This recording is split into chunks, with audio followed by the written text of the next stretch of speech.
Hello everyone. जैसा कि ये जो आज का जो लेक्चर होगा ये इंडियन पॉलिटी, जो कि इस बुक को तो आप जानते ही होंगे, जो कि ये इंडियन पॉलिटी है और ये एम लक्ष्मीकांत की जो बुक है, जो कि यहाँ लिखा भी हुआ है कि for civil service and other state examination. तो अगर आपको पॉलिटी समझना है या पॉलिटी अगर अच्छे से जानना है तो आपको लाइफ में एक बार ना एक बार तो ये इंडियन पॉलिटी पढ़नी ही पड़ेगी। ओके, ये इंडियन पॉलिटी जो बुक है एम लक्ष्मीकांत की, ये मतलब इसमें आपको हर एक चीज़ क्लियर होगा। ठीक है, तो मतलब स्टार्ट करते हैं। देखिए, ये बुक बहुत ही अच्छी है, लिटरली बताऊँ तो मैं आपको। इसमें अगर इसमें चैप्टर्स की बात करें तो चैप्टर्स तो हैं ही। तो फर्स्ट चैप्टर जिसे है इसका, देखिए, कॉन्स्टिट्यूशनल फ्रेमवर्क में पहला पार्ट जो है हिस्टोरिकल बैकग्राउंड है ना। तो ये जो हिस्टोरिकल बैकग्राउंड है, इसमें हिस्टोरिकल बैकग्राउंड में द कंपनी रूल है, द क्राउन रूल है ना। तो पहले हम लोग यहीं से स्टार्ट करेंगे। तो फर्स्ट चैप्टर जो है हमारा हिस्टोरिकल बैकग्राउंड। तो मतलब आखिर ये जो पॉलिटी है, ठीक है, मतलब ये जो कॉन्स्टिट्यूशन वगैरह जो भी है हमारे देश में जो लॉ बना, ये सब किस बेसिस पे बना, क्या मतलब क्या थी, क्या चीज़ें थी जिसके बाद ये चीज़ हुआ, है ना। तो अब देख ही रहे हैं कि फर्स्ट चैप्टर जो है हिस्टोरिकल बैकग्राउंड। तो चलिए स्टार्ट करते हैं, ठीक है ना। तो देखिए, जैसा कि लिखा है, the British came to India in 1600 as trader in the form of East India Company which had the exclusive right of trading in the Indian under the charter granted by Queen Elizabeth one. आपको बोल रहा है कि जो British हैं India में आए, कब आए भैया? 1600 में आए। किस रूप में आए? तो एज अ ट्रेडर आए। वे यहाँ इंडिया में एक व्यापार मतलब व्यापार करने की मतलब उद्देश्य आए थे, या जो भी कहते हो आप। तो वे व्यापारी की तरह आए थे और ईस्ट इंडिया कंपनी उनका नाम था। जो कि उनको भैया आखिर वे आए कहाँ से आए, कौन बोला, कौन भेजा, है ना, किसी ना किसी से परमिशन लिए होंगे। हाँ, तो ये जो है इनको राइट्स मिला था। कौन राइट दिया था? तो ये क्वीन एलिजाबेथ वन, है ना, जो कि ब्रिटेन की वो महारानी थी, है ना। तो ये जो ब्रिटिशर 1600 में इंडिया आते हैं ईस्ट इंडिया कंपनी के नाम से, है ना, जिनको क्वीन एलिजाबेथ वन जो है वो ग्रांट मतलब चार्टर पे ग्रांट देती है कि भैया तुम जाओ और इंडिया से व्यापार करो, है ना। इंडिया से व्यापार करो, इसका मतलब क्या, वहाँ पर देखिए, मतलब कहने का मतलब कि वहाँ बहुत सारी कंपनियाँ थी, है ना। लेकिन उस सब कंपनी में उसने ईस्ट इंडिया कंपनी को भैया मुहर मारा कि भैया तुम ही जाओ, है ना, और कोई नहीं यहाँ से जाएगा ट्रेड करने उधर, है ना। लेकिन तो मतलब ईस्ट इंडिया कंपनी ही मतलब क्या, कहाँ से आए? ब्रिटेन से। लेकिन बाकी भी कंपनियाँ आई, ऐसा नहीं है ना। हिस्ट्री में पढ़ेंगे तो बाकी भी कंपनियाँ आई। फ्रांस आप मतलब ब्रिटेन से सिर्फ ईस्ट इंडिया कंपनी आएगी। लेकिन बाकी और जगह हैं, जैसे फ्रांस हो गया, पुर्तगाल हो गया, वो सब तो अलग अलग कंट्री हैं, तो वहाँ से तो आने ही थे लोग। तो वो हिस्ट्री में देखेंगे हम लोग। लेकिन ये जो ईस्ट इंडिया कंपनी है भैया, तो ईस्ट इंडिया कंपनी कब आई? ईस्ट इंडिया कंपनी जो है ये 1600 में एज ए ट्रेडर बनी थी, है ना। 1602 में यहाँ इंडिया में आई थी। तो 1765 in 1765 the company which still now had purely trading function obtained the दीवानी। 1765 में क्या होता है कि कंपनी को पूरी तरीके से जो ये ट्रेडिंग थे, अब इनको राइट्स मिल जाता है दीवानी का। दीवानी क्या है ये हिस्ट्री में हम लोग देखेंगे, हिस्ट्री के चैप्टर में। अभी समझिए कि दीवानी क्या है। तो दीवानी भैया rights over revenue and civil justice of Bengal, Bihar and Orissa. Company को क्या होता है कि 1765 में बिहार, बंगाल और उड़ीसा, इन तीनों जगह की दीवानी मिल जाती है। इसका मतलब ये हुआ कि वे यहाँ के अब रेवेन्यू, सिविल जस्टिस मतलब यहाँ पर टैक्स कंट्रोल, सिविल जस्टिस मतलब जैसे हो गया आपको कि किसको क्या सज़ा देना है ना। सिविल जस्टिस आप नाम ही से लग रहा है, सुप्रीम कोर्ट, हाई कोर्ट, ये सब इसको यहाँ पर मिल जाता है। This started its career as a territorial power. और यहीं से 1765 से ही मतलब ये जो फर्स्ट स्टेप था इसका, ये कि यहाँ से वो इनको मतलब इस क्षेत्र में बंगाल, बिहार, उड़ीसा, जो कि ये सबसे मतलब प्रोमिनेंट क्षेत्र कह सकते हो, क्योंकि यही मेन एकदम था। ये सब जो एरिया है बंगाल, बिहार, उड़ीसा, यहाँ पर बहुत ही रिसोर्सेज थे। तो यहाँ का इन लोग को क्या मिल गया भैया? दीवानी मिल गया। ठीक है। This started its career as a territorial power in 1858 in the wake of sepoy mutiny. और फिर तो 1858 में 1858 में क्या हुआ कि सिपोही म्यूटनी हुआ। The British crown assume direct responsibility for the governance India. देखिए, इससे पहले क्या था कि 1858 के पहले क्या था कि कंपनी रूल करती थी। और 1858 में जब सिपोही म्यूटनी हुआ, जब हम लोग जानते हैं कि 1857 का विद्रोह, उसके बाद जो है कौन भैया, उसके बाद जो है रूल कौन कर रहा है? उसके बाद जो है अब सीधा डायरेक्ट ब्रिटिश क्राउन रूल करेगा, है ना। अब कोई भैया ईस्ट इंडिया कंपनी के पास पावर नहीं रहेगा। सब चीज़ अब ब्रिटिश जो रानी है वहाँ की, वो देखेगी यहाँ का सारा चीज़। कब? 1858 बाद। सब इसमें देखिए क्रोनोलॉजी होगा। This rule continue until India was granted independence on August 1947। और ये जो रूल होगा ब्रिटिश क्राउन का, ये कंटिन्यू चलेगा कब तक? 15 अगस्त 1947 तक, जब देश आज़ाद हो जाएगा। ठीक है, तो with independence came the India need for a constitution. अब जैसे ही आज़ादी मिला तो मिलेगा या मिलेगा तो उन्होंने कहा कि भैया हम आपको ऐसे छोड़ के तो नहीं, मतलब हम आपको इस तरीके से छोड़ के नहीं जाएंगे, आपको पहले अपना एक कॉन्स्टिट्यूशन बनाना होगा जिसके हिसाब से आप यहाँ रूल करोगे, रेगुलेशन करोगे। तो उन्होंने कहा तो फिर ठीक है, तो hence the constitution assembly was formed for the purpose in 1946 and on January 26, 1950 the constitution came into being. तो भैया कॉन्स्टिट्यूशन असेंबली बना, कॉन्स्टिट्यूशन असेंबली बनाया गया कि भैया ये क्या करेंगे, ये लोग कॉन्स्टिट्यूशन बनाएंगे, इनका पर्पस क्या होगा, कॉन्स्टिट्यूशन बनाना। और 1946 में ये लोग बनाना स्टार्ट करते हैं और 26 जनवरी 1950 को आखिर कॉन्स्टिट्यूशन जो है अल्टीमेटली वो, मतलब ऐसे तो जो कॉन्स्टिट्यूशन है वो 14 नवंबर 1949 को ही बन जाता है, लेकिन उसके बाद जो है उसको अल्टीमेटली लागू कब किया जाता है, 26 जनवरी 1950 को जो है उसको अल्टीमेटली पूरी तरीके से देश में लागू किया जाता है ना। The constitution came began, however various features of Indian constitution and polity have their roots in the British rule. There were certain events in the British rules to let down the legal framework on the organisation and the function of government and administration in British India. हालांकि देखिए जो constitution, Indian constitution polity में बहुत सारे जो हैं वो British rule के भी चीज़ लाए गए हैं, है ना, क्योंकि जाहिर सी बात है जो देखिए अंग्रेज ऐसा नहीं है कि बहुत कुछ सिखाया, नहीं बहुत कुछ सिखाया वो लोग हैं, ठीक है, तो उनकी बहुत सारी चीज़ें अच्छी भी थी तो उनको हम लोग अडॉप्ट किए। These events have greatly influence our constitution and polity. They are explained here in a chronological order under 2 major headings. इनके जो ये जो पूरा मतलब आखिर 1600 से आया 1947 तक का जो भी ये पूरा पीरियड है ना, इसको 2 कैटेगरी में बांटा गया है, एक कंपनी रूल और दूसरा क्राउन रूल। नाम ही से लग रहा है कंपनी रूल मतलब कंपनी ने शासन किया 1773 से 1858 तक, और जो क्राउन रूल है 1858 से 1947 तक है ना। मतलब ये रानी का रूल है, जो भी रानी राजा जो भी चेंज होते गए, और ये कंपनी का रूल है, ये जो कंपनी आए थे है ना, वो जो ट्रेडर के रूप में आए थे। तो देखिए स्टार्ट करते हैं हमारा company rule. The company rule, तो कंपनी रूल में कंपनी रूल जो है 1773 से लेके 1858 तक है ना। इसमें पहला है regulating act of 1773। This act was a great constitutional importance as it was first steps to taken by the British government to control and regulate the affairs of East India Company in India. ये जो था भारत, ये जो उस company का था, ये company का भारत में पहला कदम था एक तरह से कहिए तो, ब्रिटिश गवर्नमेंट का कंट्रोल करने के लिए। This act was a great constitutional importance. ये जो एक्ट था रेगुलेटिंग एक्ट ऑफ 1773 जो है, ये it was the first step taken by the British government. ये जो एक्ट लाया, कौन लाया? ब्रिटिश गवर्नमेंट लाया। किसके लिए लाया? To control and regulate affair the East India Company in India. ये जो ईस्ट इंडिया कंपनी जो इंडिया में चल रहा था 1600 में आया था। अब देखिए 1600 में आया था और 1773 की बात हो रही है। 1773 में ब्रिटिश गवर्नमेंट ने कुछ एक्ट लाया जिससे ही क्या करेगा, इस जो कंपनी है, जो ये ईस्ट इंडिया कंपनी है, इस पर क्या करेगा, वो लगाम कसेगा, है ना, कुछ उसके राइट्स पे अधिकार जमाएगा, ठीक है, उसको कंट्रोल करने के लिए लाया। रेगुलेटिंग एक्ट ऑफ 1773 क्यों आया? ये ईस्ट इंडिया कंपनी को कंट्रोल करने के लिए लाया। It recognise for the first time the political and administrative function of the company. ये पहला बार था जो पॉलिटिकल और एडमिनिस्ट्रेटिव फंक्शन को अलग करेगा।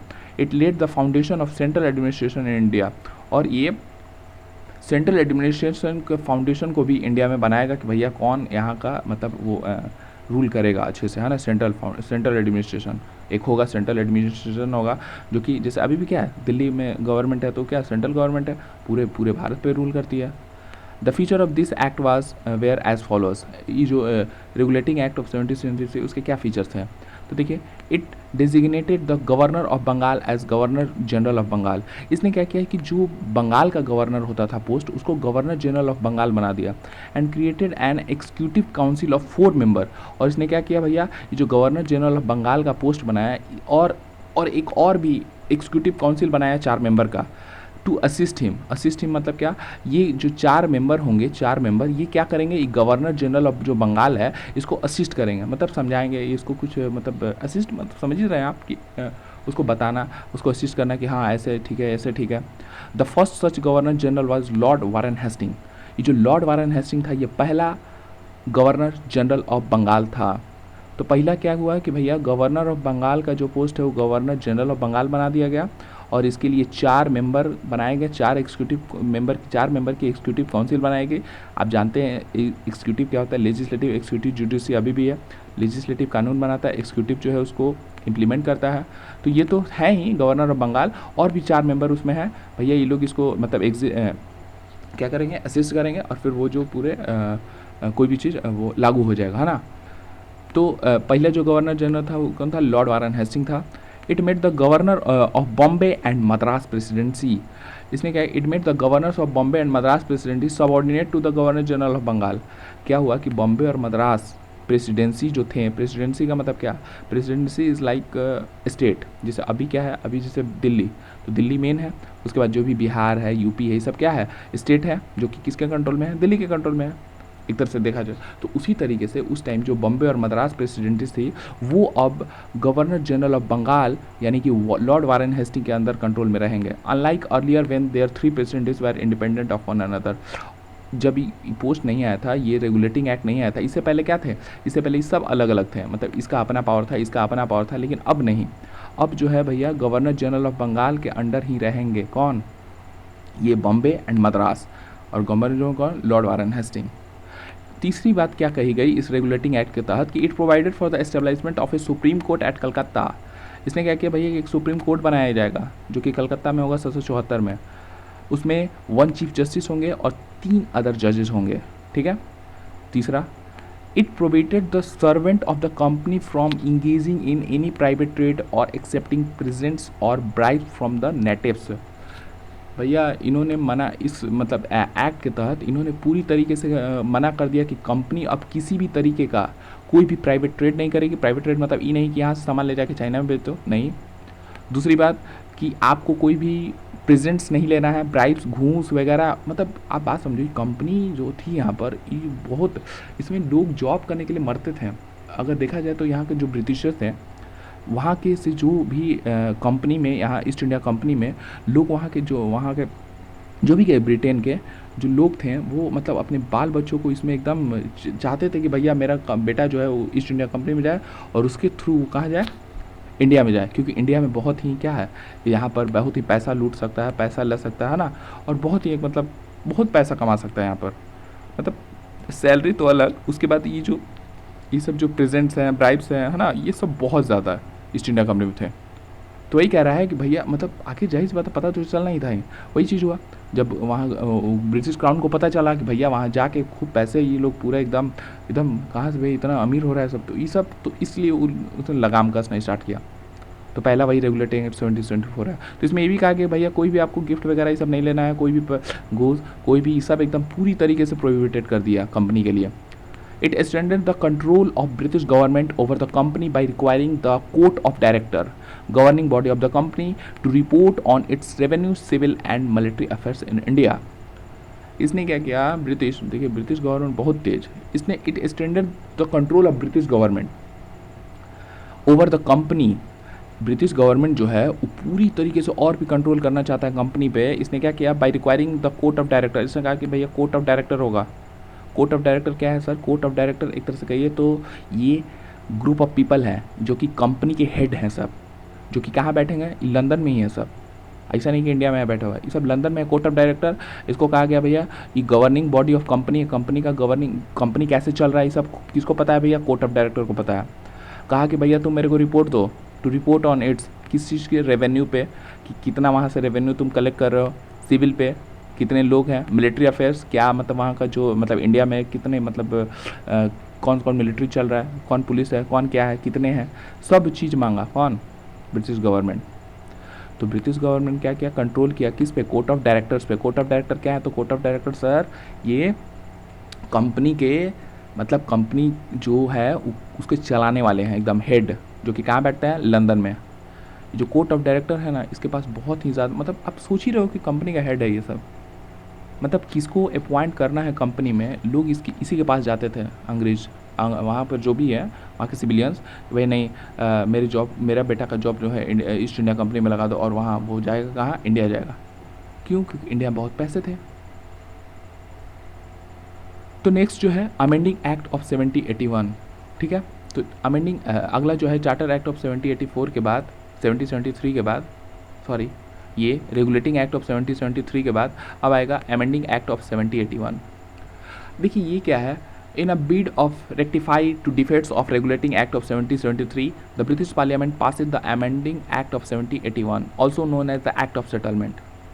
ये एक छोटा सा ही रेक्टिफाई है। रेक्टिफाई का मतलब जो भी पिछले वाले ये जो रेगुलेटिंग एक्ट ऑफ 1773 था उसमें ही कुछ सुधार था कि the British parliament pass an amending act of 1789 also known as act of settlement. इसको एक्ट ऑफ सेटलमेंट के नाम से भी जाना जाता है। तो आपसे ऑब्जेक्टिव में पूछे जा सकते हैं कि एक्ट ऑफ सेटलमेंट किस एक्ट को बोलते हैं, तो amending act of 1781 is known as also act of settlement. The feature of this act were are follows. इसके क्या फीचर है देखिए। पहला 1781 का जो अमेंडमेंट एक्ट है उसके तहत बोला गया, फिर से एक लाया गया act, it expected the governor general and the council from the jurisdiction of supreme court for the acts done by them in their official capacity. Similarly, it also expanded to the servants of the company from the jurisdiction for the Supreme Court for their official actions। कहा गया कि भैया जो governor general होगा और council, उस पर supreme court कुछ भी नहीं बोल सकता है। सुप्रीम कोर्ट बनाया गया था कलकत्ता में 1774 में, और जो है गवर्नर ऑफ बंगाल को गवर्नर जनरल ऑफ बंगाल बनाया गया था जो वारेन हेस्टिंग। तो कहा कि भैया हम पे कोई कंट्रोल नहीं कर। अभी क्या है कि जैसे अभी लेजिस्लेटिव एक्जीक्यूटिव जुडिशरी तीनों है, तो भैया जो भी है एक्जीक्यूटिव पे कंट्रोल है ना जुडिशरी का। अगर कहीं भी एक्जीक्यूटिव कुछ गलत करते हैं लेजिस्लेटिव, तो जुडिशरी उस पर आवाज़ उठाता है, यानी कि उस पर बोलता है कि भैया आप गलत हो। लेकिन यहाँ पर इस तहत ये जो अमेंडमेंट एक्ट ऑफ 1781 के तहत इसमें कहा गया सीधे बात कि जो गवर्नर जनरल होगा जैसे वारेन हेस्टिंग, और जो काउंसिल ऑफ मिनिस्टर जो 6 मेंबर के लोग थे, उस पर सुप्रीम कोर्ट कोई भी हस्तक्षेप नहीं करेगी। Similarly it also accepted the servants of the company from jurisdiction of the supreme court of their official action. और कंपनी के भी कोई भी जो सर्वेंट है उस पर भी सुप्रीम कोर्ट कुछ भी नहीं बोलेगी, वो जो कर रहा है उसको सही कर रहा है। ऐसे क्या होता है, सुप्रीम कोर्ट है तो भैया क्या वो उसका तो काम है ना न्याय देना, लेकिन नहीं, यहाँ पर नहीं। आपको इसके तहत मना कर दिया गया कि जो गवर्नर जनरल कर रहा है, काउंसिल ऑफ मिनिस्टर जो कर रहे हैं, जो कि 6 मेंबर के जो थे, 4 मेंबर, सॉरी कितने मेंबर थे, हाँ 4 मेंबर्स की जो एग्जीक्यूटिव काउंसिल है, इस पर आपको कुछ भी नहीं बोलना है। वो जो डिसीजन है सब सही है, इवन जो कंपनी के ऑफिसर थे। It excluded the revenue matter and matters arising the collection of revenue from the jurisdiction of the supreme court. इसने क्या कहा, इसने एक्सक्लूड कर दिया कि भाई रेवेन्यू मैटर पे भी आपको कुछ नहीं बोल रहा है, and the matters arising in the collection of revenue from the jurisdiction of supreme court, और कितना पैसा क्या कलेक्ट कर रहा है उसमें भी आपको कुछ नहीं बोलना है। It provided that the Supreme Court was to have jurisdiction over all the inhabitants of Calcutta. It also required the Court of Administration the personal law of the defendants. Hindus were to be tried according to the Hindu laws and Muslims were tried according to the Mohammedan law. It provided that Supreme Court was to have jurisdiction over all the inhabitants of Kolkata. इसने क्या कहा भैया, ये जो supreme court है वो सिर्फ कोलकाता है, over all inhabitants of Kolkata, जो भी कलकत्ता है ना, कोलकाता के अंदर सिर्फ तुम अपना रूल चलाओगे। It also required the court of administration of personal law of the defendants. Hindu जो होंगे वो हिंदू लॉ के अनुसार आपको सज़ा देना, और मुस्लिम को जो अगर सज़ा देना तो वो मोहम्मदन लॉ के तहत। चौथा जो बात बोला गया, it laid down that the appeals from the provincial court should be taken to the governor general in council and not to the supreme court. बताइए मतलब सुप्रीम कोर्ट का फिर फायदा क्या हुआ भैया। It laid down that the appeals from the provisional court जो होंगे, यानी कि जैसे मान लीजिए इस सुप्रीम कोर्ट तो सबसे हाई कोर्ट हो गया, उससे छोटे मोटे जो भी कोर्ट है वो भी अपील कहाँ करेंगे, इस गवर्नर जनरल इन काउंसिल के पास करेंगे, सुप्रीम कोर्ट के पास नहीं जाएंगे। यानी कि समझिए इस सुप्रीम कोर्ट से ज़्यादा तो हाई पावर ये हो गया, गवर्नर जनरल हो गया इस अमेंडमेंट के तहत। जो वारेन हेस्टिंग, तो आप मतलब ये जो वारेन हेस्टिंग और 4 मेंबर की जो उसके पास, जैसे मान लीजिए हाई कोर्ट है, तो हाई कोर्ट से जो भी अपील होगा सुप्रीम कोर्ट में जाएगा, लेकिन नहीं, हाई कोर्ट से अपील होगा तो कहाँ जाएगा भैया, गवर्नर जनरल इन काउंसिल के पास जाएगा। It empower the governor general in council to frame regulation and provisional court and council.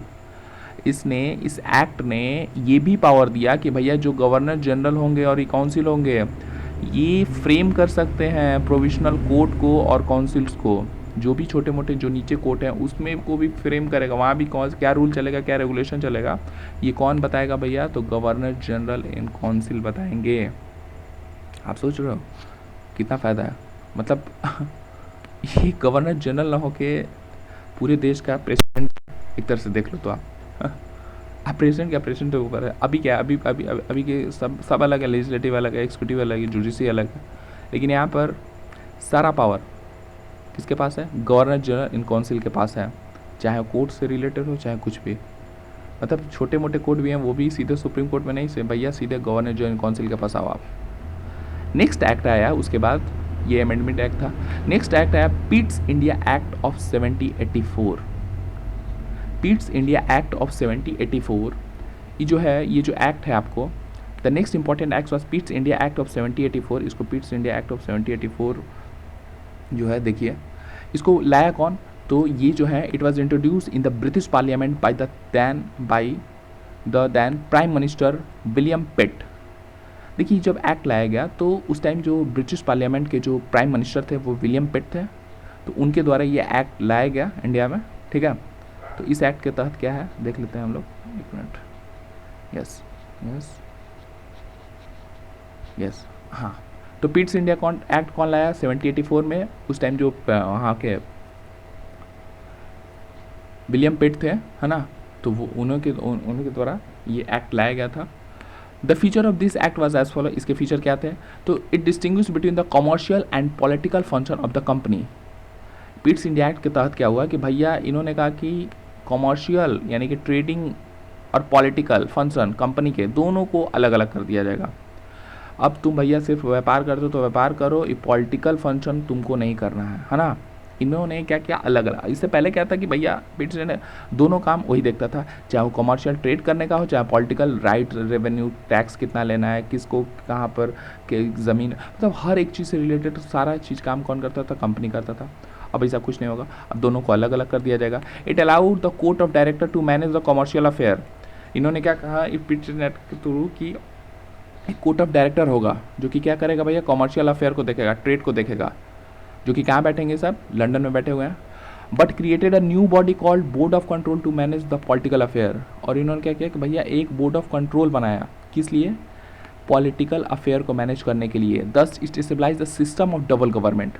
तो आप देख ही सकते हो कि जो कंपनी था उसमें दो ग्रुप बन गए, एक कोर्ट ऑफ डायरेक्टर जो कि क्या करेगा भैया, ये करेगा ट्रेड के बारे में सब चीज़, मतलब तुमको देखना है भैया कि कितना, मतलब तुमको क्या ट्रेड करना है क्या नहीं करना है तुम जो है, और एक बनाया बोर्ड ऑफ कंट्रोल जो कि क्या करेगा भैया, वहाँ इंडिया में पॉलिटिकल अफेयर को मैनेज करेगा, मिलिट्री सिविल ये सब। तो कोर्ट ऑफ डायरेक्टर क्या करेगा, सिर्फ ट्रेड को मैनेज करेगा। तो जहाँ पर पहले कंपनी दोनों ही कोर्ट ऑफ डायरेक्टर दोनों काम करता था, अब कोर्ट ऑफ डायरेक्टर को सिर्फ कमर्शियल अफेयर से मतलब है, और बाकी जो है एक नया बॉडी बनाया गया बोर्ड ऑफ कंट्रोल जो कि ये पॉलिटिकल अफेयर को मैनेज करेगा। और देख ही रहे हैं कि दो सरकार हो गया, एक ये और एक, इसीलिए इसको डबल गवर्नमेंट बोला जाता है। This it stabilize a system of double government. It empower the board of control to supervise and direct all operation of the civil and military government और revenue of the British position in India. ये जो board of control है इसको supervise कर दिया गया कि भैया पूरा जितना भी ऑपरेशन चाहे सिविल से हो, मिलिट्री से हो, रेवेन्यू से हो, सब पे किसका अधिकार होगा, ब्रिटिश पोजीशन का अधिकार होगा इंडिया में। अब कंपनी का अधिकार नहीं है, अब ब्रिटिश पोजीशन का अधिकार है इन सभी पे, सिविल पे, चाहे मिलिट्री पे, चाहे रेवेन्यू पे, हर एक चीज़ को कंट्रोल करेगा कौन, British crown. Thus, the act was significant for two reasons. First, the company territory in India were for the first time called the British possession in India, and the second, the British government was given the supreme control over company affair and its administration in India. ये जो act लाया, दो reason से लाया गया कि भैया पहला जो है कंपनी का टेरिटरी जो था इंडिया में, in India where for the first time called the British position in India, अब जाहिर सी बात है, अब ये कहना चाहता है कि भैया अब जो है इंडिया में ब्रिटिश, आप मतलब ये जो इंडिया के लोग जो हैं ये ना समझे कि भैया कंपनी ही सब चीज़ है, नहीं। अब कौन है? ब्रिटिश है, ब्रिटिश यहीं से आए हैं। ये बताना चाहता है कि जो कंपनी है ये हमारे घर से आए हैं बाबू। ये तो आप मत समझो कि ये कंपनी का रूल है तो कंपनी नहीं, हम हैं ब्रिटिश, हमारा अधिकार है इस पर। The British government was given the supreme control over company affair and administration in India. और जो ब्रिटिश गवर्नमेंट है वो पूरा company affair and administration India, कहा कि तुम भी मेरे अंडर हो अब तुम। मतलब देखिए कहने का मतलब कि कंपनी जो है ना, कंपनी अपने आप को हर चीज़ समझने लगा था।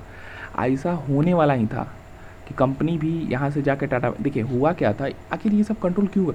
क्यों भैया का है, मतलब आखिर ये 1784 में इसको दिमाग आया कि मतलब कि एक दूसरा बॉडी होना चाहिए जो ट्रेड देखना चाहिए, दूसरा एक पॉलिटिकल जो पॉलिटिकल देखना चाहिए, कुछ तो हुआ होगा। हाँ, तो इस टाइम हुआ था। देखिए इस टाइम ये की बात है कि ये जब हो रहा था इधर यहाँ पर ये लाया, उस टाइम ही अमेरिकन रेवोल्यूशन चल रहा था उधर।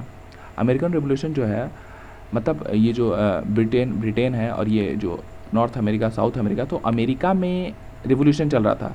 यहीं के ब्रिटेन के लोग जाके अमेरिका में बसे थे और कल जाके इसको क्या किए, अमेरिका को टाटा बाय बाय कर दिए। टाटा बाय बाय मतलब कि भैया हम तुम्हारे, मतलब यहीं से ब्रिटेन से गए सब अमेरिका में रहने, और वहाँ पर रहते रहते फिर वो लोग क्या किया कि भैया उसी से अलग हो गया, कहा कि नहीं नहीं हम तुम्हारे को नहीं जानते हैं, तुम अपना रहो। अमेरिकन रिवोल्यूशन चैप्टर है उसमें देखेंगे हम लोग। तो मतलब कंपनी को यही लग रहा था, ब्रिटेन को यही लग रहा था भैया कि इसी तरीके से भी ये सब भी गया है इंडिया में। आज मेरे को टैक्स दे रहा है, जो भी पैसा दे रहा है हर एक चीज़, कल जाके अपने आप कह देगा कि भारत अब मेरा है, हम लोग आपके नहीं है, कुछ नहीं जानते हैं। तो इसलिए यहाँ पर क्या किया भैया, जो ये इंग्लैंड है इसने क्या किया, कंपनी को उसकी औकात दिखाई कि भैया तुमको सिर्फ यहाँ ट्रेड करने के लिए भेजा गया, तुम चुपचाप ट्रेड करो, और बाकी जो है जितने भी राइट्स है उसने अपने अंडर लिया, कि जैसे कल जाके ये भी कंपनी भी ना कह दे कि क्या कि भैया सब चीज़ मेरा है इंडिया का, हम आपको तो जानते ही नहीं। तो इसलिए यहाँ पर लगाम कसा ये लोग पिट्स इंडिया एक्ट के तहत। तो पिट्स इंडिया एक्ट के तहत क्या हुआ कि भैया बोर्ड ऑफ कंट्रोल और ये बोर्ड ऑफ कंट्रोल और ये कोर्ट ऑफ डायरेक्टर बनाया। कोर्ट ऑफ डायरेक्टर तो पहले से ही ट्रेड को देखते थे, और बोर्ड ऑफ कंट्रोल जितने भी रेवेन्यू, मिलिट्री, ये सब को देखेगा। नेक्स्ट आया एक्ट ऑफ 1786। ये एक्ट जो आया लॉर्ड कॉर्नवालिस जो है, in 1786 Lord Cornwallis was appointed as the governor general of Bengal. देखिए वारेन हेस्टिंग था, अब बना Lord Cornwallis. He place 2 demands to accept that post. अब बताइए इसका भी डिमांड है, मतलब एक तो पोस्टो मिल रहा है ऊपर से डिमांडो कर रहा है। वाह। लॉर्ड कॉर्नवालिस जो है गवर्नर जनरल ऑफ बंगाल बनने से पहले कहा कि भैया मेरे 2 डिमांड है। तो क्या है भैया, तो he should be given power to override the decision of his council in special cases. कह रहा है कि जो आप याद कीजिए, पहला में जो वारेन हेस्टिंग जो बना था उसके बाद उसके साथ 4 मेंबर का काउंसिल बना था जो कि उसको असिस्ट करते थे कि भैया हाँ ऐसे ऐसे कीजिए।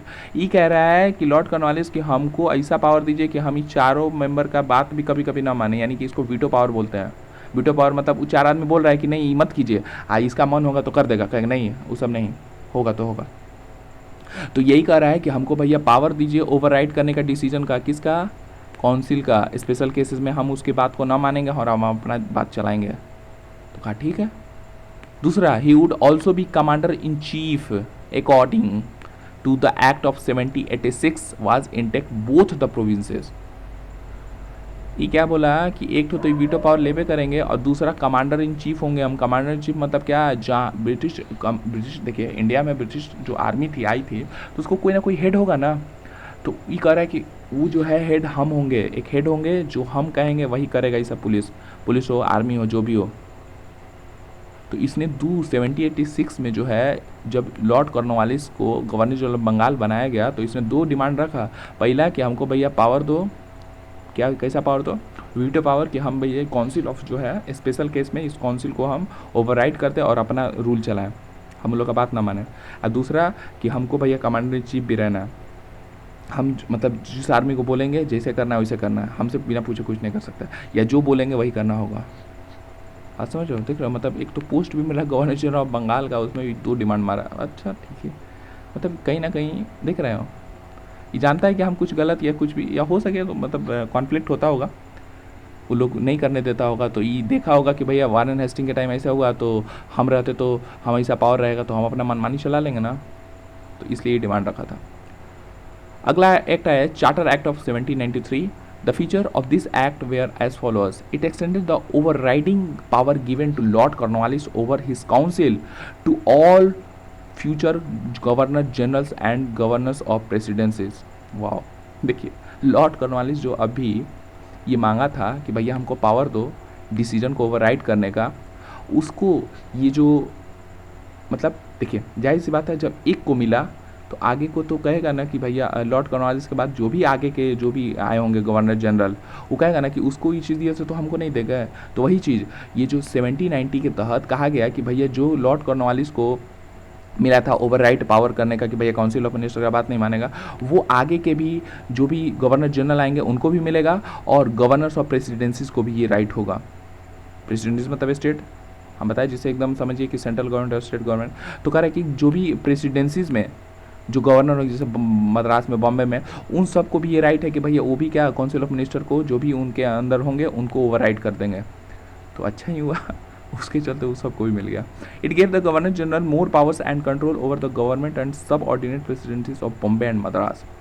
इसने क्या किया भैया गवर्नर जनरल को और ज़्यादा पावर दिया किस कि भैया तुम जो है कंट्रोल करो ये जो छोटे जो सबऑर्डिनेट प्रेसिडेंसीज है जैसे बॉम्बे और मद्रास। ठीक है, बंगाल बॉम्बे मद्रास, तो बंगाल को जो है गवर्नर जनरल था बंगाल का, इसने कहा कि भैया बॉम्बे और मद्रास ये तुम्हारे अंडर रहेंगे। गवर्नर जनरल को और ज़्यादा पावर दिया कि जो मतलब तुमको जैसे लगे अच्छा वो सब प्रेसिडेंसी तुम्हारे अंडर रहेंगे।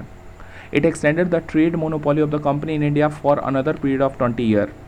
और इसने ये भी किया इस एक्ट के तहत चार्टर एक्ट ऑफ 1793 के तहत 20 साल का और ट्रेड मोनोपोली दे दिया कंपनी को। मोनोपोली का मतलब क्या सर? मोनोपोली मतलब जैसे अब मतलब अभी भी ब्रिटेन से सिर्फ ईस्ट इंडिया कंपनी ही ट्रेड करेगा, बाकी कोई भी ब्रिटेन का कंपनी यहाँ इंडिया में आके सामान खरीद के नहीं ले जाएगा ना बेचेगा। तो 20 साल का इसको और मोनोपोली दे दिया गया। It provided that the commander in chief was not be as member of the governor general council unless he was so appointed. It provided that the commander in chief was not be the member of governor general council. देखिए कहा गया ये जो commander in chief होगा, commander पहले क्या था? पहले था कि भैया लॉर्ड कॉर्नवालिस कहा था कि हम कमांडर इन चीफ रहेंगे और हम ही गवर्नर जनरल भी रहेंगे। तो कहा गया कि भैया कमांडर इन चीफ जो है ना वो गवर्नर जनरल के मेंबर का काउंसिल नहीं होगा, यानी कि जो भी 4 गो आदमी है उसमें से भी नहीं होगा, ना ही वो governor general of Bengal governor general Bengal वाला होगा। अब जो कमांडर इन चीफ होगा वो एक अलग आदमी होगा। भले ब्रिटेन से कोई भले ब्रिटेन से बोल दिया कि भैया ब्रिटेन वाली रानी बोल दी या कोई बोल दिया कि नहीं गवर्नर जनरल ऑफ जो बंगाल है वही कमांडर ऑफ चीफ होगा, या उसी 4 मेंबर में से कोई कमांडर ऑफ चीफ होगा, तो बात अलग है। लेकिन ऐसे नहीं है, ऐसे क्या होगा कि भैया अलग हो कमांडर चीफ। तो ये चीज़ एक पोस्ट को अलग कर दिया गया। It laid down that the members of the board of control and their staff were hence for to be paid out the Indian revenue. Oh my God, board of control जो कि दिल्ली में London में था, जो कि ये company के वो ट्रेड को देखता था। तो कहा गया कि भैया बोर्ड ऑफ कंट्रोल होंगे चाहे उनके स्टाफ होंगे कंपनी के, उनको जो है पैसे वैसे जो भी हैं उनका मतलब सैलरी वगैरह हर एक चीज़ कहाँ से दिया जाएगा? इंडियन रेवेन्यू से दिया जाएगा। मतलब भारत का पैसा लेके सोच रहे हैं। ये बोर्ड ऑफ कंट्रोल जो कि लंदन में बैठा हुआ, ये सब लाइफ था, एकदम लग्जरी लाइफ जीता था सब। तो ये कहा गया कि बोर्ड ऑफ कंट्रोल को जो भी पैसा वैसा जो भी पेमेंट होगा और उनके स्टाफ को कंपनी के है ना वो कैसे होगा? ये इंडियन रेवेन्यू से पेमेंट होगा, यानी कि हम नहीं देंगे तुमको। अजाई सी बात है, कंपनी रूल कर रहा है तो कंपनी को पैसा तो यहीं से। ठीक है, नेक्स्ट है charter act of 1813। The feature of this act were as follows. इसके जो फीचर हैं इस तरीके से हैं कि it abolish the trade monopoly. Charter act of 1830 जो आया, it abolish the trade monopoly of the company in India. इसने क्या किया भैया? चार्टर एक्ट ऑफ 1830 आया, इसने पूरी तरीके से कहा कि भैया कंपनी का कोई ट्रेड नहीं होगा, अब मोनोपोली नहीं होगा, अब ब्रिटेन से दूसरी कंपनी भी आके इंडिया में ट्रेड कर सकती हैं। चार्टर एक्ट 1830 के तहत कंपनी के मोनोपोली को हटा दिया गया। The Indian trade were thrown open to all British merchant. अब ब्रिटिश मर्चेंट जितने भी मान लीजिए ब्रिटिश में मर्चेंट होंगे, व्यापारी होंगे, उस सब आके इंडिया में व्यापार कर सकते हैं। However it continue the monopoly of the company over trade in T and trade with China. हालांकि कंपनी को बोला गया कि भैया तुम चाय का व्यापार करोगे, चाय के लिए तुम ही रहोगे, और चाइना के साथ भी व्यापार करना है तो तुम ही करोगे। बाकी जितने भी मसाले हो गए, कॉटन हो गए, हर एक चीज़, बहुत सारी चीज़ थे, तो उस पर अब तुम्हारा ट्रेड मोनोपोली नहीं है, दूसरी भी कंपनियां ब्रिटेन से आके यहाँ से सामान खरीद के लेके जाएंगी और अपना प्रॉफिट करके बेचेंगी, तुमको कुछ नहीं बोलना है। तो चार्टर एक्ट ऑफ 1830 के तहत क्या हुआ कि भैया ये ट्रेड मोनोपोली को ख़त्म कर दिया गया ब्रिटिश के, लेकिन उसको चाय का और चीनी के साथ व्यापार करने का, चीनी मतलब चाइना के साथ व्यापार करने का राइट दिया गया। It asserted the sovereignty of the British crown over the company territory in India. It asserted the sovereignty of British crown over the company territory in India. इसने असर्ट किया, मतलब इसने कहा कि भैया सोवरेनिटी मतलब कि भैया ब्रिटिश क्राउन तुम्हारे ऊपर है, तुम नहीं कुछ हो, अब कंपनी इंडिया का कुछ नहीं है, कंपनी का भी मालिक कौन है भैया, ब्रिटिश क्राउन। ब्रिटिश क्राउन जो कंपनी है वो ब्रिटिश क्राउन के अंडर है। इसने उसको ब्रिटिश कंपनी को देखा है कि तुम जो पहले जितना दादागिरी करते थे या जो भी करते थे, लगता तुम ही मालिक हो, नहीं ब्रिटिश क्राउन मालिक है, तुम मेरे अंडर हो, उसने उसको दिखाया। It allowed the Christian missionary to come in India for the purpose of enlightening the people. इसने इस चार्टर और एक्ट ऑफ 1830 के तहत ये भी हुआ कि क्रिश्चियन मिशनरी इंडिया में आएंगे और वो क्या करेंगे भैया, तो लोगों को धर्म बदलेंगे। और कहीं ना कहीं ये जो है ये लड़ाई का कारण होगा 1857 में, ये भी एक 1857 में, कि भैया ये लोग आते हैं ज़बरदस्ती और लोगों को धर्म परिवर्तन करवाते हैं कि ना तुम बन जाओ क्रिश्चियन बन जाओ, ऐसे बन जाओ, ऐसे बन जाओ। तो लोगों को लगा कि अरे ये तो हमारा धर्म बदल रहा है, ऐसे कर रहा है। तो ये भी एक था इसी एक्ट के तहत क्रिश्चियन मिशनरी को आने का। It provided for the spread of western education among the inhabitants of the British territory in India. इसने वेस्टर्न एजुकेशन को भी प्रोवाइड करना स्टार्ट किया। अब बात समझो, आप किसी देश में जाते हो डायरेक्ट, वहाँ पर वेस्टर्न एजुकेशन मतलब पश्चिमी शिक्षा को आप इम्प्लीमेंट करते हो, तो आपको वहाँ पर उनकी तरीके का लैंग्वेज को सपोर्ट पहले करना चाहिए, जिसको वर्नाक्यूलर लैंग्वेज बोलते हैं।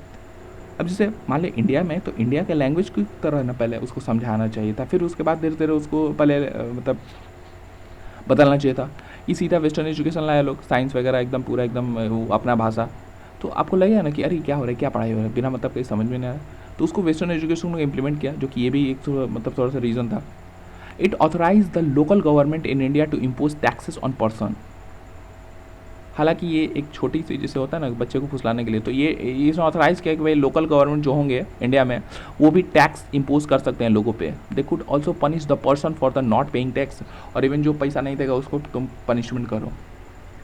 अभी लोकल गवर्नमेंट क्या टैक्स लेगा इंडिया और कंपनी ब्रिटिश इंडिया और जो कंपनी है वो ऑलरेडी इतने ज़्यादा टैक्स लगा दिए होते हैं कि छोटे छोटे जो लोकल गवर्नमेंट जो छोटी बॉडी है, जैसे अभी कैसे है नगर पालिका, पंचायत, ग्राम पंचायत, ये सब मतलब एक तरह से मतलब लोकल बॉडी है, वो कह रहा है कि गांव वाले जो है आप छोटे लोगों पे टैक्स लगा सकते हो। अरे ऑलरेडी इतने टैक्स हैं, ये क्या लगाएगा सब टैक्स। और कह रहा है कि जो टैक्स नहीं देगा उसको पीट देना, जो भी कर देना मतलब पनिशमेंट कर देना। नेक्स्ट है चार्टर एक्ट ऑफ 1833। तो जो चार्टर एक्ट ऑफ 1833 है, आप इसके तहत देखो तो the act was the final step towards the centralisation of British India. ये जो है फाइनल स्टेप था सेंट्रलाइजेशन ऑन ब्रिटिश इंडिया, मतलब ब्रिटिश का इंडिया में कि भैया पूरी तरीके से ब्रिटिश कंट्रोल हो जाएगा। The feature of this act was as follow. इसके देखिए क्या फीचर है। It made the governor general of Bengal as the governor general of India. वाह, मतलब कहाँ जो है ये गवर्नर जनरल, जो पहले था गवर्नर बंगाल था, फिर गवर्नर जनरल ऑफ बंगाल बना। अब कह रहा है कि भैया गवर्नर जनरल ऑफ बंगाल नहीं होगा, अब गवर्नर जनरल ऑफ इंडिया होगा, इंडिया मतलब अब पूरे भारत का। And vested in him all civil and military power, और सारा जो पावर है चाहे सिविल का हो चाहे मिलिट्री का हो, लोगों के हित से लेके मिलिट्री तक सारा पावर किसके पास होगा, गवर्नर जनरल ऑफ इंडिया के पास होगा। दस the act created for the first time government of India having authority over the entire territorial area possessed by the British in India.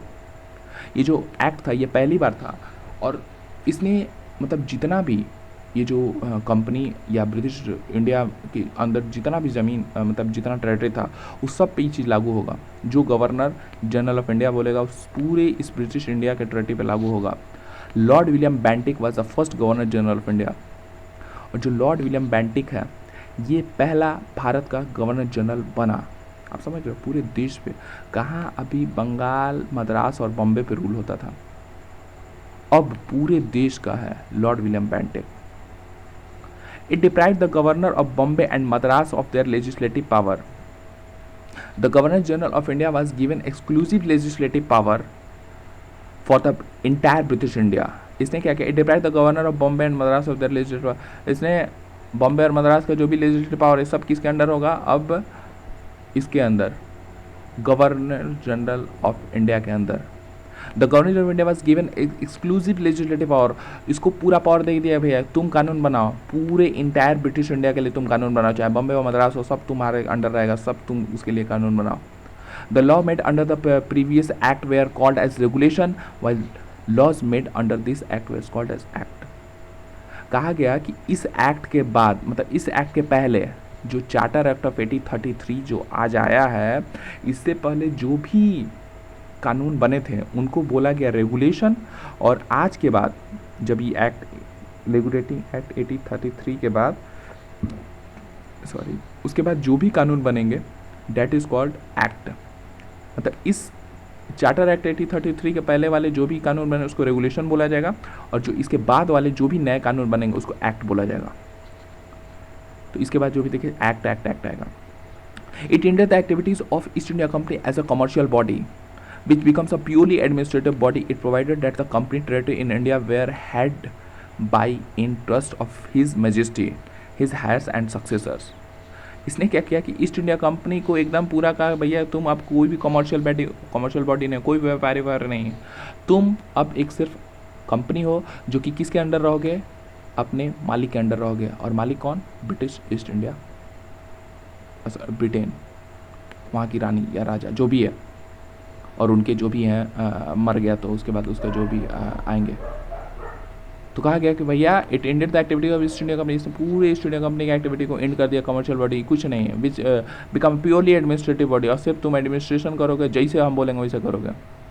The charter act of 1833 attempted to introduce a system of open competition for selection of civil servants and stated that the Indians should not be debarred from holding any places, office and employment under the company. However, the provisions were neglected after opposition from the court of directors. देखिए charter of 1833 आया, इसने एक नया system लाया, कहा कि भैया open competition होगा। ओपन कंपटीशन मतलब कंपटीशन का एग्जाम जैसे अभी होता है for selection of civil servant जैसे अभी IAS IPS के लिए कंपटीशन का एग्जाम होता है, भैया उसमें दीजिए, फिर होगा, फिर आप बन जाएंगे। तो ये कह रहा है कि ओपन कंपटीशन होगा भैया, इंडिया के जो लोग हैं अब डिबरेट नहीं होंगे, कोई भी जैसे कोई भी चाहे प्लेस हो, चाहे ऑफिस हो, एम्प्लॉयमेंट हो, चाहे कंपनी के अंडर, वो भी अफोर्ड कर सकते हैं, वो भी उस पोस्ट पे आ सकते हैं। पहले नहीं था, अभी भी नहीं होगा। मतलब कहने का मतलब कि आप जो है कंपनी के हायर, कंपनी जो भी था ईस्ट इंडिया कंपनी, उसके हायर पोस्ट पे आप नहीं जा सकते थे। तो ये चार्टर एक्ट के तहत भैया आया कि भैया नहीं, अब कंपटीशन होगा, ओपन कंपटीशन होगा। रानी वहाँ का देखा, जो भी है ब्रिटिश क्राउन देखा कि भैया नहीं, हक तो वो लोग का भी है, वो लोग भी एजुकेटेड है जो भी है, तो वो लोग भी बैठ सकता है, कर सकता है। तो ये कहा कि भैया ओपन कंपटीशन होगा, वो इसके तहत वो भी कंपनी के अंडर जो है जो भी हायर पोस्ट है उसको होल्ड कर सकते हैं। लेकिन जैसे ही बात बोला तो भैया ये जो कोर्ट ऑफ डायरेक्टर जो कि कंपनी के मालिक हैं ये सब कहा कि नहीं ऐसा कैसे हो जाएगा, नहीं, ये लोग होने ही नहीं दिया। कहा कि देखिए ऐसे ही सब चीज़ आप छीन चुके हैं ऑलरेडी, और आप इस चीज़ को भी मत छीने, क्योंकि देखिए कोर्ट ऑफ डायरेक्टर हम क्या बोले, कंपनी में लोग आने के लिए मरते थे, क्योंकि कंपनी में इतना ज़्यादा पैसा था कि कहो नहीं, प्राइवेट ट्रेड से जो है राजा महाराजा से घूसखोरी लेना, सोना चांदी सब जो भी है, तो वे लोग, अब जाहिर सी बात है ये एक तरह से पोस्ट बिक रहा है, जो बेच कौन रहा है, कोर्ट ऑफ डायरेक्टर बेच रहा है कि भाई हाँ ये फलाना पोस्ट है, ये कौन लेगा, तो हाँ ये लेगा। तो अब तो भैया अगर ब्रिटिश क्राउन उस पर हेती कर देगा सबको तो हेती हो जाएगा, तो कोर्ट ऑफ डायरेक्टर का आमदनी मतलब घट जाएगा तस्के। तो ये लोग इसको हालांकि होने नहीं दिया, कोर्ट ऑफ डायरेक्टर जो है इसको क्या कहेगा, कहा कि नहीं ये ओपन कंपटीशन नहीं होगा। फिर आया charter act of 1853। This was the last of the series of Charter Act passes by the British Parliament between 1793 and 1853। ये जो लास्ट सीरीज, ये जो अभी बहुत सारे अभी देखें चार्टर एक्ट आया, इसका सबसे लास्ट ब्रिटिश पार्लियामेंट का ये चार्टर एक्ट है। It was significance constitutional landmark. This act were as followers. इसके फीचर्स देखिए, it separated for the first time the legislative and executive function of the governor general council. इसने क्या किया कि पहली बार जो लेजिस्लेटिव है और एक्जीक्यूटिव उसके फंक्शन को अलग कर दिया। जहाँ पर ये गवर्नर जनरल काउंसिल था यही सारा चीज़ करता था, अब कहा कि भैया नहीं, गवर्नर जनरल जो है लेजिस्लेटिव अलग काम करेगा, एक्जीक्यूटिव अलग काम करेगा। तो it separated the first time the legislative and the executive function of the governor general council. Governor general council के दोनों काम को अलग कर दिया गया। लेजिस्लेटिव कानून कोई और बनाएगा, इंप्लीमेंट कोई और करेगा।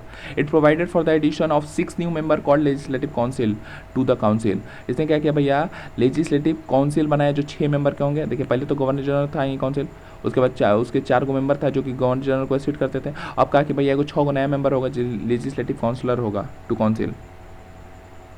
So it provided for the addition of 6 new members called legislative councillor to the council. In other words, it established a separate governor general's legislative council which came to be known as Indian Central Legislative Council. क्या हुआ कि जो ये 6 member का एक नया committee बनाया गया जिसको बोला गया इंडियन सेंट्रल लेजिस्लेटिव काउंसिल। नाम से लग रहा है कि लेजिस्लेटिव ये लोग कानून बनाएगा इंडिया के लिए, और ये जो है गवर्नर जनरल और ये 4 गो मेंबर है ये सब उसको इम्प्लीमेंट करेगा। This legislative wing to council function as a mini parliament adopting the same procedure as the British parliament. जिस तरीके से वहाँ पर ब्रिटेन में होता था ब्रिटिश पार्लियामेंट में, उस वहाँ भी लेजिस्लेटिव और एक्सिक्यूटिव था, ये उसी तरीके का वो लोग इसको यहाँ इंडिया में भी लाने का कोशिश किया एक छोटा सा। Thus, legislation for the first time was treated as a special function of the government requiring special machinery and special purpose. Legislation जरूरी होता है, अभी भी है legislative executive jurisdiction से, आप जानते हैं जैसा कि it introduced an open competition system of selection and recruitment of the civil servants.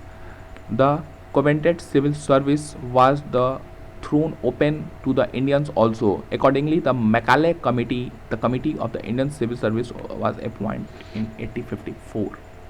जो कि अभी हम लोग देखे थे इससे पीछे वाले में कि भैया यहाँ जो ये मना कर रहा था कि नहीं बोने अब कोई भी ओपन कंपटीशन नहीं होगा इस एक्ट के थ्रू जो 1833 में लाया था, तो अब की कह दिया गया नहीं अब की तुम्हारा नहीं चलेगा।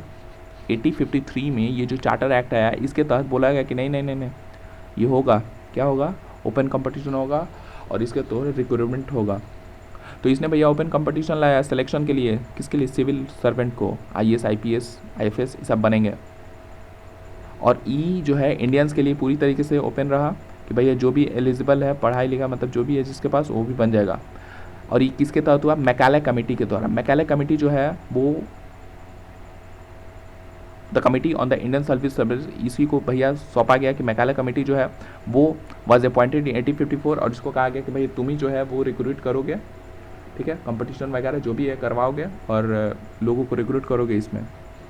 तो आपको याद रखना है कि जो सिविल सर्वेंट जो है वो मैकाले कमेटी के द्वारा ये ओपन किया गया है ना, सभी के लिए, इंडियंस के लिए भी। It extended the company rule, इसने क्या किया, कंपनी के रूल को बढ़ा दिया and allowed to retain the position of Indian territory on the trust of the British crown.